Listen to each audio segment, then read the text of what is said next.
Mark, thanks. The Exchange Place Living History Farm is preparing to host its annual Fall Folk Arts Festival this weekend. Longtime vendor Tina Morrison is with us today to tell us a little bit more about what we can expect from the festivities. And we have a show and tell today because she brought some of her gorgeous pieces. Thanks so much for joining us today. Well, I'm happy to be here. Well, first, before we get into everything, let's talk about what you've brought and what you sell at this festival. Okay, I do two different things. I do the glass, I call them glass garden totems or sun catchers, but you can put them inside too. And then they're nice by a window if you want to use them inside. And then these are my decoupage items that I use paper napkins to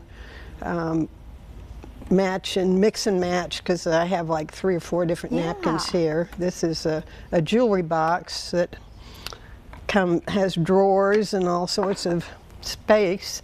And then this is a bread box. How neat. Well, tell us about how long does it take you to make these items, and then we'll talk about those in a second. Okay. Well, it takes quite a while because you have to cut all the pieces, and then you have to I first paint everything. Okay.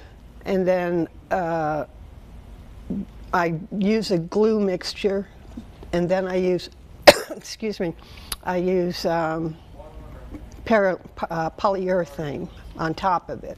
And it's quite a few coats, so you have to wait for it to dry. And cutting up everything, it takes a little while. Yeah, and then of course I'm sure they take quite some time as well too. Well, yeah, they don't take near as long as these do, but you have to match up your items so they aren't slipping.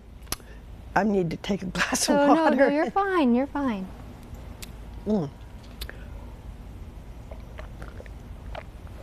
Okay, and and I use a caulking gun that has a silicone gel in it. It's sort of weatherproof. It'll expand or contract during the weather, so it won't crack off. Wow. So that's what I do here. Yeah. Well, I know that you are not the only vendor there. About how many others will be there, and what else will they have? We have a whole variety, of course. I'm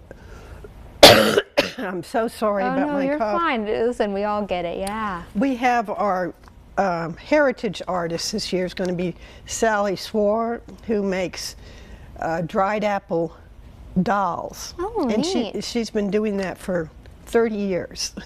So she's been at our festival probably as long as we've had the festival, maybe. Actually, this is our 52nd edition of the Fall Festival. Well, it sounds like a great weekend ahead. Yep, and hopefully the weather will allow us to. I'm so sorry. That's okay. We're going to have Maggie T. Mule is going to be grinding sorghum on the mill. It's a big round stone mill, and the mule walks around it. How neat. And then we have oh, I am so sorry. It's okay. You know what? We can go ahead. We'll just, go and talk about when this festival is. We have got those details for you right here. That Fall Festival is happening on Saturday from 10 to 5, and it's happening again on Sunday from noon to 5. Admission does cost $5, but kids under the age of 12 can get in for free. Again, that's happening at the Exchange Place. We've got the address there on your screen. Stick with us because First at 4 will be right back.